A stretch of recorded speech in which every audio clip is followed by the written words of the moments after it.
தேசம் வேண்டிய தேசம் ஆளக்கூடிய வீரபத்ராசூரன் தம்பி சனரதாசூரன். இந்த தேவலோகம் வர காரணம் மகுடம். மணிமகுடம். இந்த மணிமகுடம் எனக்கு தேவை. என் அண்ணன் சிறசிலை குளிக்க வேண்டும். மணிமகுடத்தை முடித்து விட்டால் வீட்டுக்கு உனக்கு, இல்லை என்றால் நீ வாழ்வது நிச்சயம். அப்படியா? அட பாவி, இந்த மணிமகுடத்தின் மீது ஆசைப்பட்ட அரக்கர்கள் பல கோடி. அந்த அரக்கர்கள் அனைவரும் அழிந்த வண்ணம் இதோ வார்த்தாயா மலை போல் முடிந்திருக்கிறதே, இதுதான் எலும்பு கூடு. யார்? அரக்கர்கள் இறந்த எலும்பு கூடானது.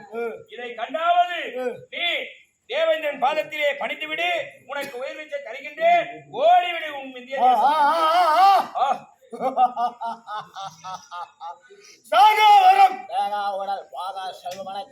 அரக்கர்கள் உன் பாதத்திலே நான் விழ வேண்டுமோ?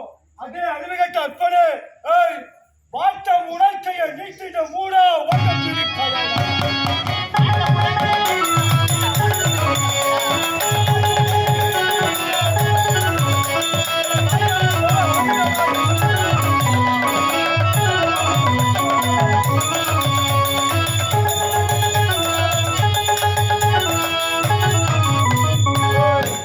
இப்போது உரைக்கிறேன்.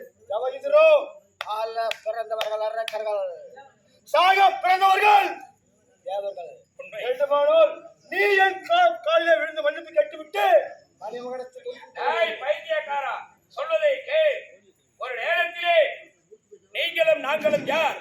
தாயாதிகள். தாய் ஒன்று, தந்தை ஒன்று, தாய் இரண்டு. அதிக்கு பிறந்தவர் தேவர்கள், திதிக்கு பிறந்தவர் அசுரர்கள்.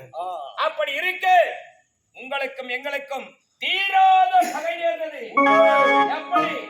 மந்திரகிரி மலையை மத்தாகவும் வாசகி என்று சொல்லக்கூடிய பாம்பை கயிறாகவும் கொண்டு திருப்பார் கடலை கடைந்தார்கள். தேவர்கள் ஒருபுறமும் அசுரர் ஒருவரும் பிடித்து மாறி மாறி கடைந்தோம். அதிலே கிடைத்தது அமிலம். அந்த அமிலத்தை கொண்டு தேவர்கள் அனைவரும் நாங்களே பூசிக்கிட்டோம். அதை புசித்ததால் உங்களுக்கு பிறந்தது கோபம். அன்று முதல் உங்களுக்கும் எங்களுக்கும் தீராத பகை. அப்படி தீராத பகையை இப்பொழுது முடிக்க வந்திருக்கின்றாய். பல நாள் பகை இங்கே முடிக்கிறேன்.